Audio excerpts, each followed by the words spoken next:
increase in federal agents being deployed to Chicago. Let's listen in. Afternoon. Good afternoon. Good afternoon.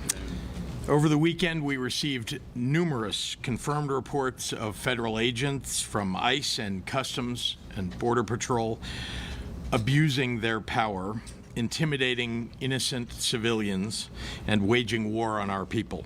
All of this has been aimed at causing chaos and mayhem in the hopes of creating a pretext to deploy military troops against Chicago and Broadview and other suburbs, just as the president is doing right now in Oregon. Moments ago, the Illinois National Guard received word that the Department of Homeland Security has sent a memo to the Department of War seeking the deployment of 100 military troops to Illinois, claiming a need for the protection of ICE personnel and facilities. What I have been warning of is now being realized. One thing is clear, none of what Trump is doing is making Illinois safer. 2 weeks ago, a man was shot and killed by ICE in Franklin Park, Illinois. Shortly after, ICE issued a statement justifying the killing, saying the federal agent was seriously injured. The Chicago Sun-Times has brought to light that the injuries were, in the agent's own words, nothing major. A man is dead. A community is shaken up, and we are yet again left with more questions than answers. On Saturday, federal agents wreaked havoc on the village of Broadview, a small suburb west of Chicago with 8,000 residents. I want to recognize Broadview Mayor Katrina Thompson, who is here today, and thank her for her strong and vocal leadership on behalf of her community. I also want to thank Broadview's police chief, Thomas Mills, for his steady leadership and partnership with state and surrounding local law enforcement. In Broadview, people nonviolently holding signs and chanting against brutality, expressing their First Amendment rights, have been regularly attacked with chemical agents like tear gas, pepper spray, rubber bullets, and flashbangs. Agents reportedly unholstered their guns and pointed them at protesters. In their own words, ICE intended to unleash, quote, a shit show in the Broadview community.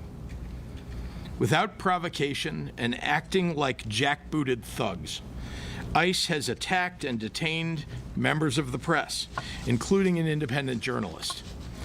A CBS Chicago correspondent had chemical munitions fired at her car where there were no protesters in sight.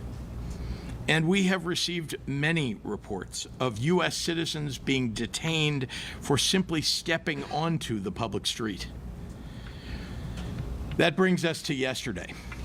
On a beautiful weekend when families were out enjoying their day in Chicago, armed Border Patrol agents were downtown marching up and down Michigan Avenue, harassing and intimidating residents and tourists.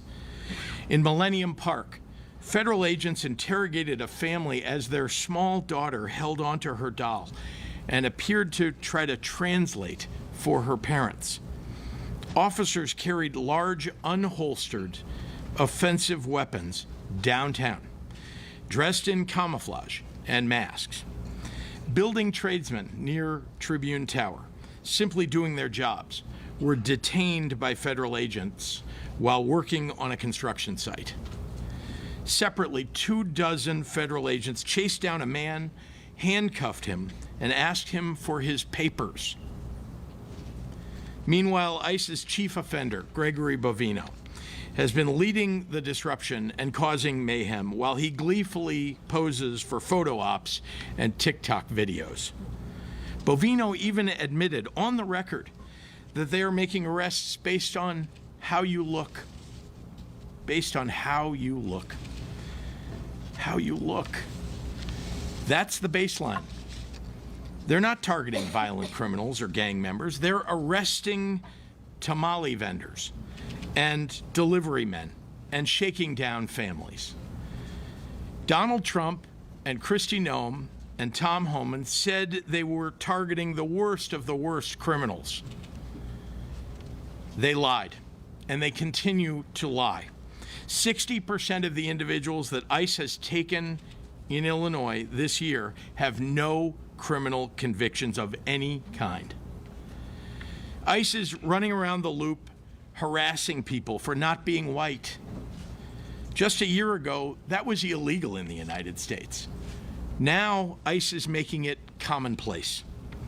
That's not making America great. In any other country, if federal agents fired upon journalists and protesters when unprovoked, what would we call it? If federal agents marched down busy streets, harassing civilians and demanding their papers, what would we say? I don't think we'd have any trouble calling it what it is: authoritarianism. So let's not pretend it's something else when it happens in our American cities. The MAGA Republican-supported invasion of Portland and Chicago and LA and Washington, D.C. is not making us any safer. Instead, it is putting our people in danger. This is an attack on neighborhoods, on lawful residents, on U.S. citizens. That's not preventing crime, as Donald Trump claims. That's threatening public safety.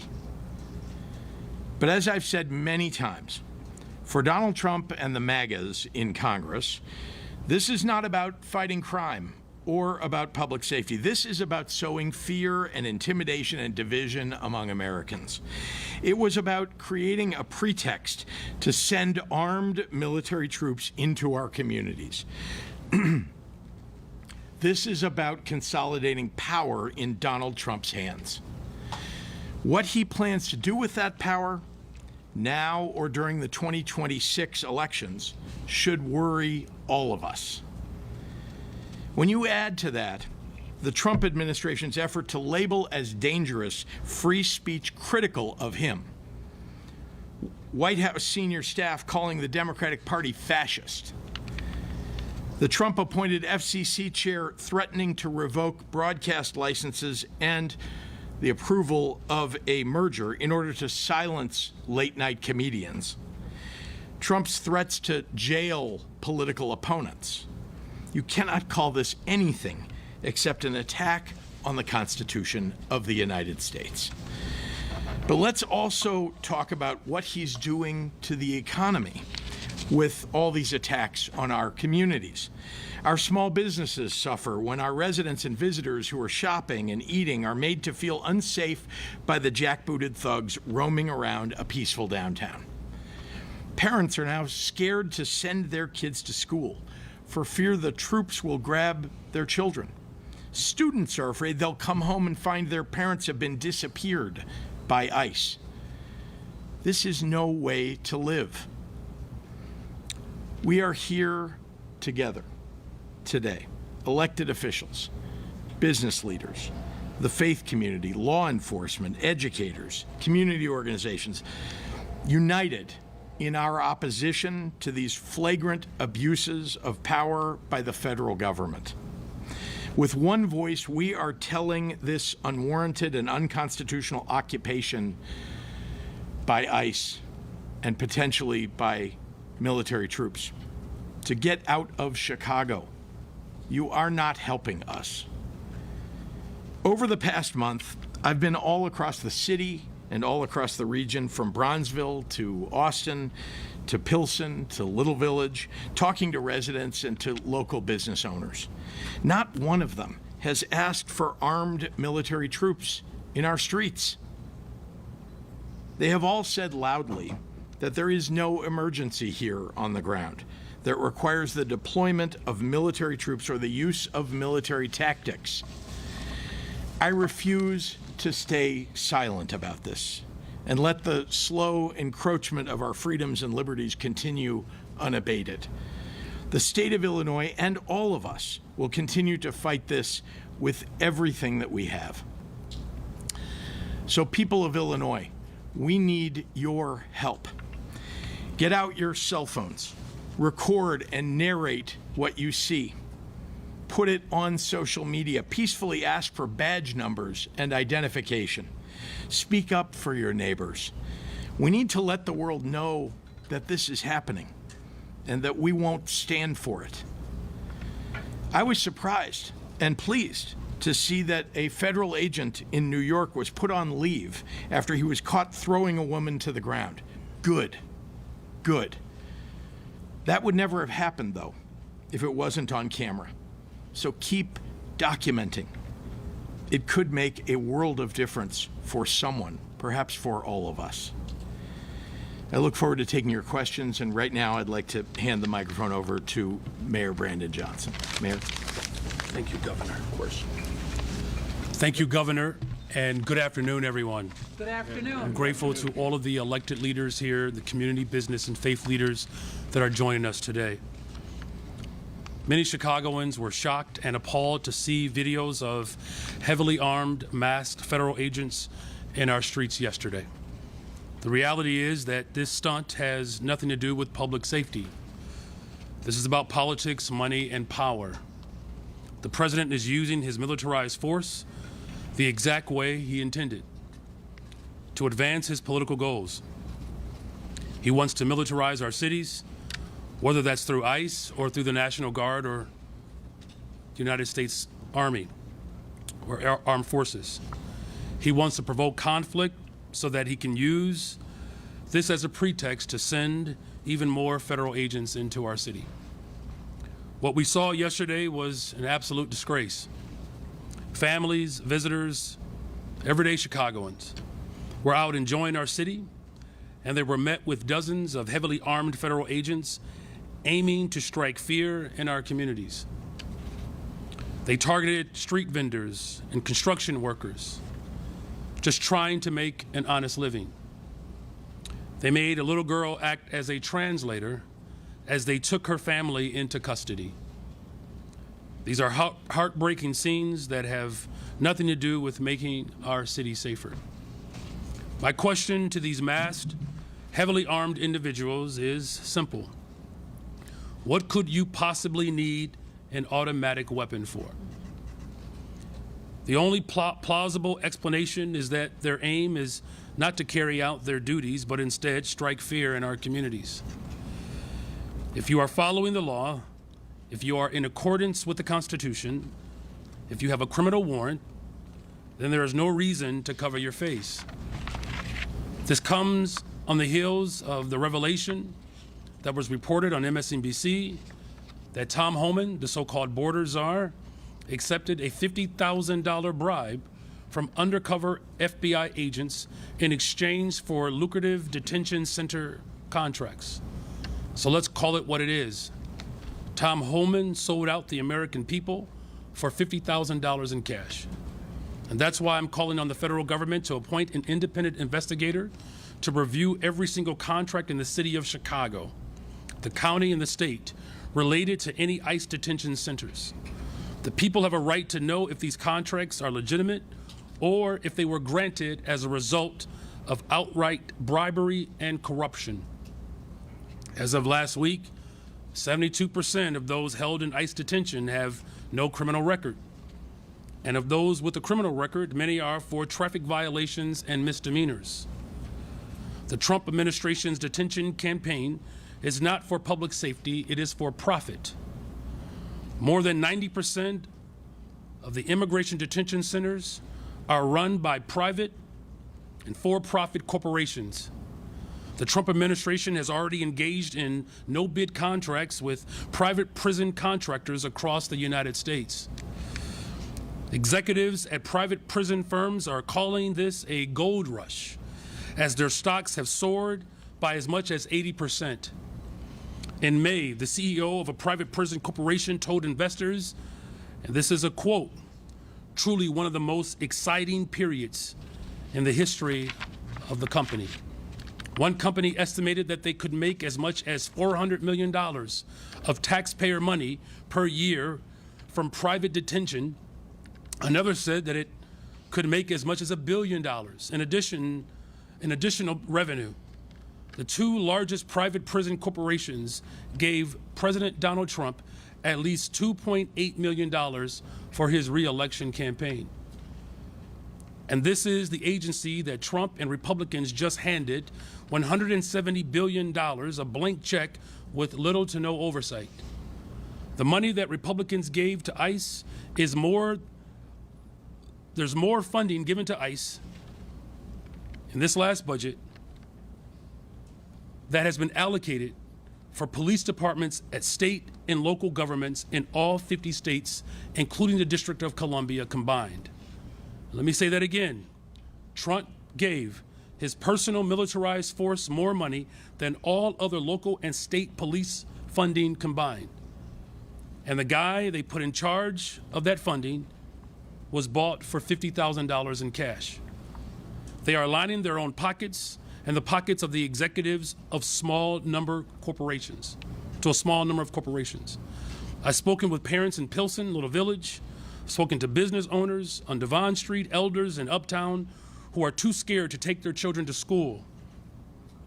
We're losing business, and they're too afraid to even attend church because of their legal status. They're afraid of the reckless actions that they have seen. This is not being tough or patriotic. To throw a crying mother to the floor who just wanted to be reunited with her children, it's abominable. It's not law and order to body slam a 79-year-old business owner, an American citizen, for trying to produce the papers of his employees. And there's nothing brave about firing pepper bullets with chemical agents at a Chicago CBS reporter for simply showing up to do her job. Greg Bovino, who spends countless taxpayer dollars on TikTok videos of himself, was in charge of the operation in Los Angeles, where a 15-year-old kid, an American citizen with disabilities, was handcuffed and held at gunpoint by ICE. His family is now suing. By the time this is over, there will be hundreds of millions of dollars of taxpayer dollars wasted in settlements related to the excessive use of force and the unconstitutional actions of this administration. So again, let's make this very clear. This is not about public safety. This is not even about immigration. This is the continuation of the Trump administration's war on the poor. They have cut food assistance, they have cut Medicaid, they have cut violence prevention funding. They have made life harder and more dangerous for poor and working people across this country. They have declared war on poor on behalf of the ultra-rich, and so they can simply funnel our tax dollars to a small handful of billionaires. So we have to make sure that we continue to show our support for the people of this city and for this country. In closing, at a time when we are cutting hundreds of millions of dollars from healthcare, public health, housing, and defunding public education, manufacturing austerity, I'll say that plainly, the Trump administration is worsening poverty at the same time as declaring war on the poor. This is an untrustworthy, corrupt, and out-of-control administration that is doing everything in their power to foment chaos in our cities. Whether it's in Portland, Los Angeles, or Chicago, we cannot accept the militarization of our cities. We will continue to stand united as a city, as a county, as a state, and local villages to reject any attempts to militarize our cities. I want to be very clear, what we saw this Sunday is not unique. As the governor has indicated, this is happening in villages like Broadview and other places across this country. And so we have to make sure that this is not the last time we express our unified voice to ensure that we protect the interests of all people. And with that, I will turn it over to our Attorney General, Kwame Raoul.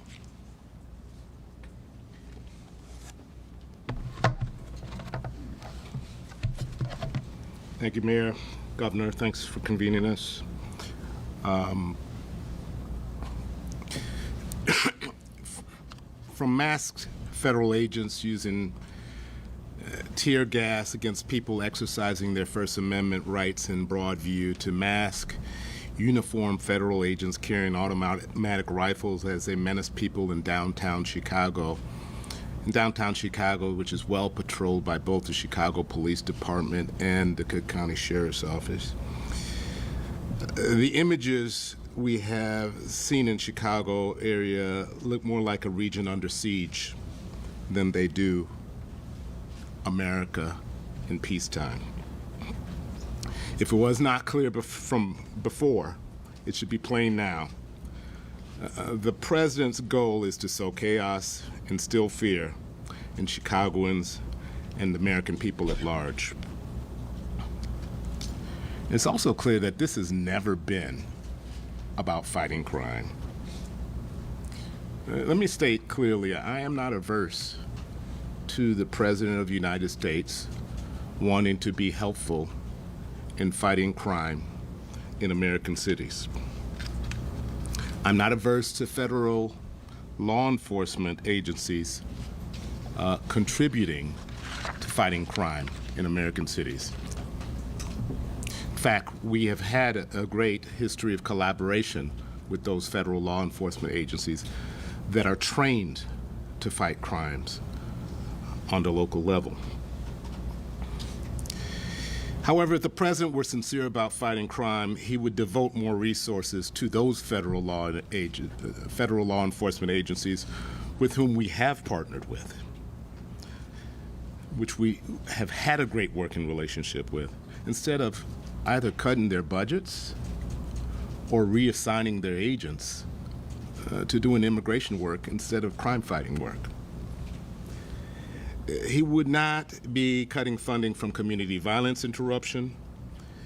He would not be depriving victims of crime of the resources they need based on unrelated immigration criteria.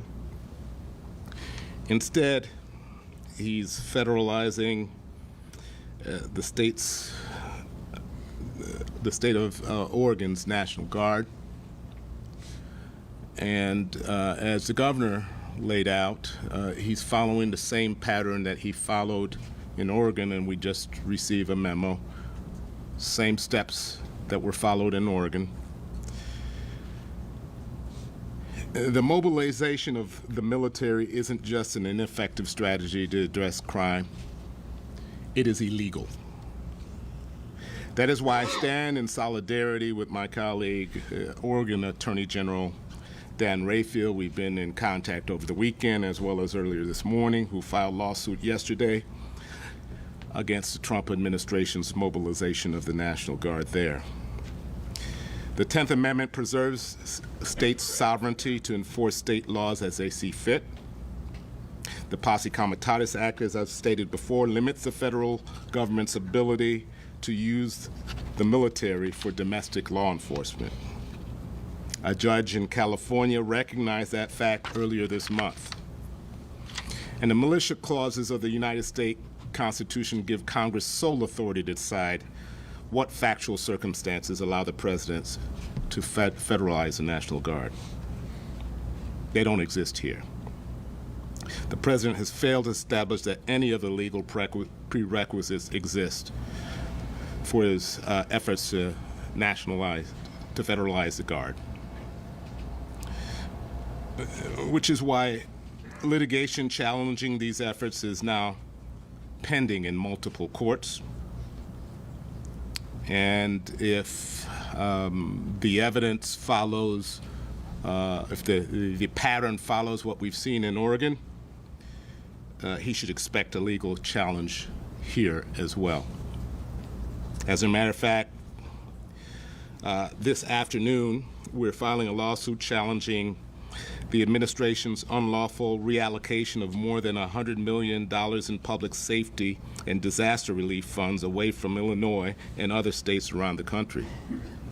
These funds, under the Homeland Security Grant Program, help states protect against acts of terrorism and are a critical source of money for networks of police departments, fire departments, emergency services, and public works departments across the country. In this latest action by the administration, the cut to Illinois funds alone is over $30 million. None of this chaos and none of these acts make us safer. To be clear, our U.S. Constitution is still the law of the land. It is generally unlawful for people to be subject to detention or search without probable cause or reasonable suspicion to believe that a crime has been committed. Due process is still required when someone is deprived of their liberty. The First Amendment still protects the right to free speech and peaceably and lawfully assemble, which includes the right to express one's views even if those views are critical of government policies and how they're being carried out. That said, it is important to note that protesters must also comply with applicable laws.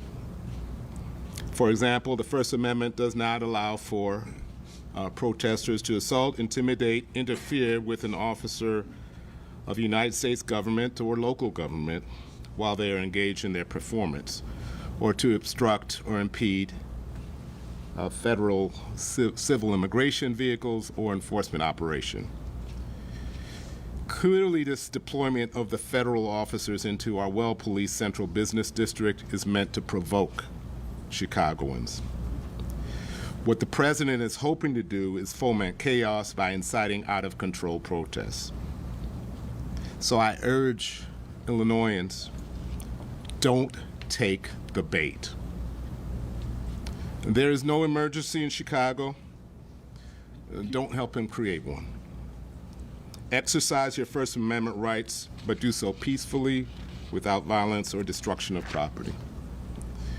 If you see what you believe to be civil rights being violated, use your phone or camera to document it, to bear witness.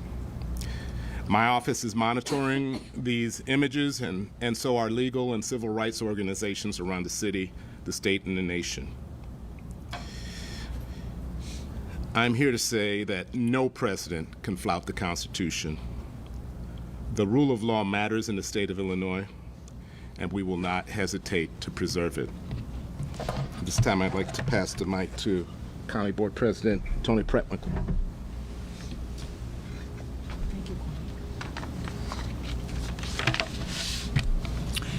Good afternoon. Good afternoon. I want to thank you all for being here today and for showing your support. My county, Cook County, is home to more than 5 million people, many of whom are immigrants who came here seeking a better life for themselves and their families. Yet today, many of our friends, families, and neighbors no longer feel safe at home, at work, or in public spaces. Federal decisions to militarize ICE activity have set a dangerous precedent. ICE agents are wearing masks, breaking into homes, and carrying weapons in downtown areas. These actions have created fear and chaos across our region and are designed to intimidate our residents. ICE agents have fired tear gas, pepper spray, and rubber bullets at protesters and journalists in Broadview. In Chicago, agents in tactical gear are carrying long guns on our streets. None of this creates safety or security. It only spreads fear. On behalf of Cook County, I stand here today to call for an end to these shameless, appalling tactics. And I want to make clear, as a welcoming county, we will continue to work every day to ensure that every resident feels safe, respected, and valued. Our residents do not want to see masked individuals storming into neighborhoods, terrorizing families, and kidnapping people off our streets. They do not want to see an undocumented father with no criminal record fatally shot in their community.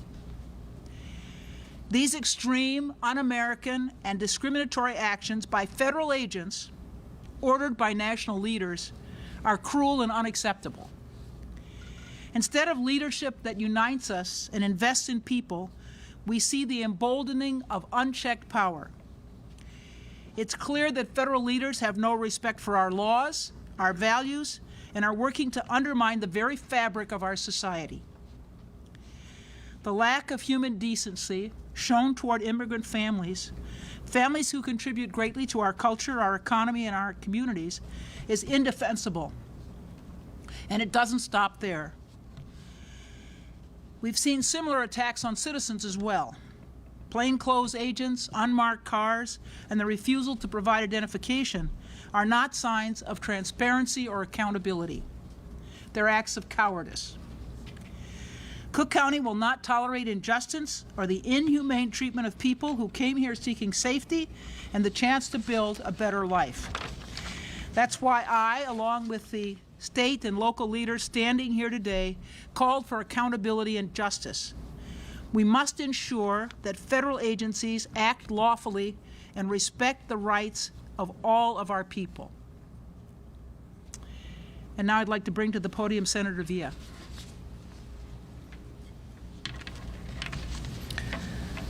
Good afternoon. Good afternoon. I am Karina Villa.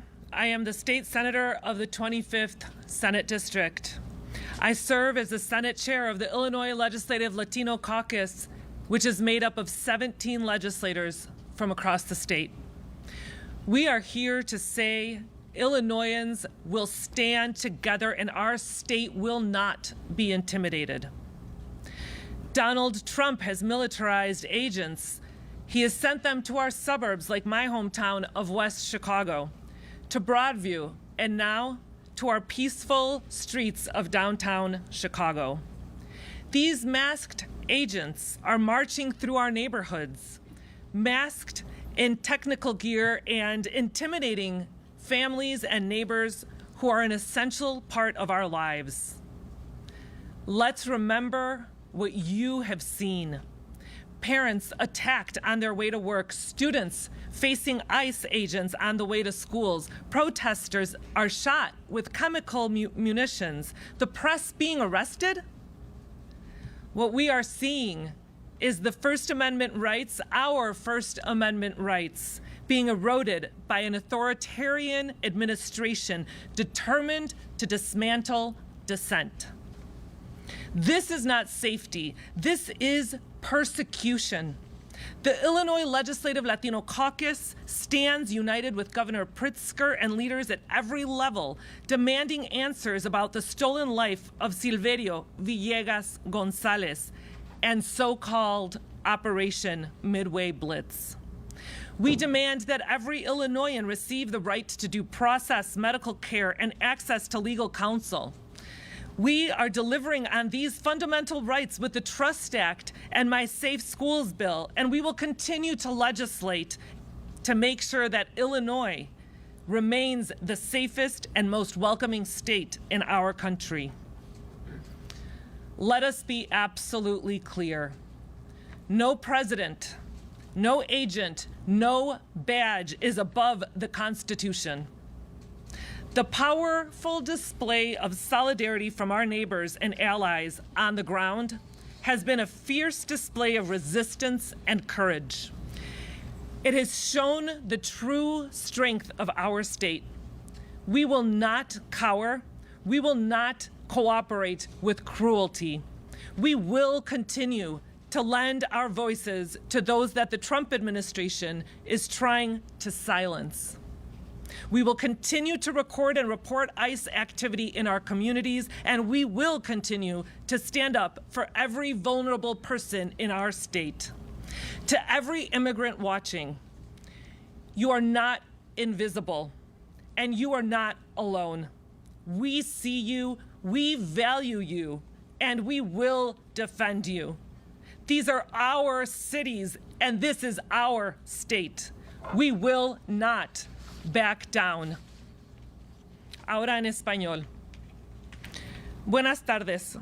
Soy Karina Villa, senadora estatal del Distrito 25 y líder del Caucus Legislativo Latino en Illinois. Somos compuestos de 17 legisladores en todo el estado. Estamos aquí para decirle a los residentes de Illinois que estamos unidos y esto es nuestro estado. Y no nos vamos a dejar intimidar.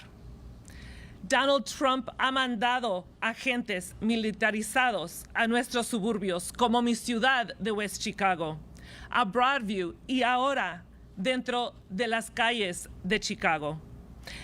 Estos agentes enmascarados y armados Caminan por nuestros vecindarios con equipo táctico, intimidando a las familias y vecinos que son una parte esencial de nuestra comunidad y de nuestras vidas. Recuerden lo que han visto. Padres atacados caminando al trabajo, estudiantes enfrentándose a agentes de ICE cuando van a la escuela, manifestantes gaseados y disparados con municiones químicas, periodistas arrestados y nuestros derechos constitucionales debilitados por un gobierno federal autoritario decidido a silenciar a quienes piensan diferente. Esto no es seguridad, esto es persecución.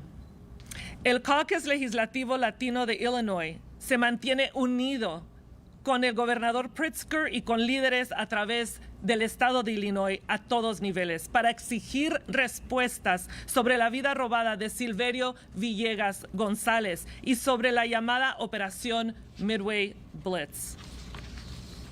Exigimos que toda persona en Illinois tenga derecho al debido proceso, atención médica y acceso a representación legal. Estamos cumpliendo con estos derechos fundamentales a través de la ley Trust y mi proyecto de ley Las Escuelas Seguras. Seguiremos legislando para que Illinois sea el estado más seguro y acogedor en el país para inmigrantes. Que quede absolutamente claro.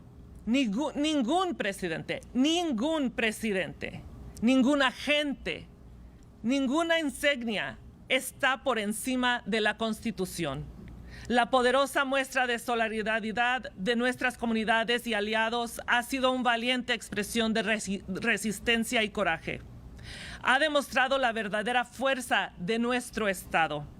No nos vamos a acobardar, no nos vamos a colaborar con la crueldad. Seguiremos alzando nuestras voces por quienes la administración de Trump intentan silenciar. Seguiremos documentando y reportando la actividad de ICE en nuestras comunidades. Y seguiremos defendiendo a cada persona vulnerable en nuestro estado, a cada inmigrante que nos está viendo. No eres invisible, no estás solo. Te vemos, te valoramos y te vamos a defender.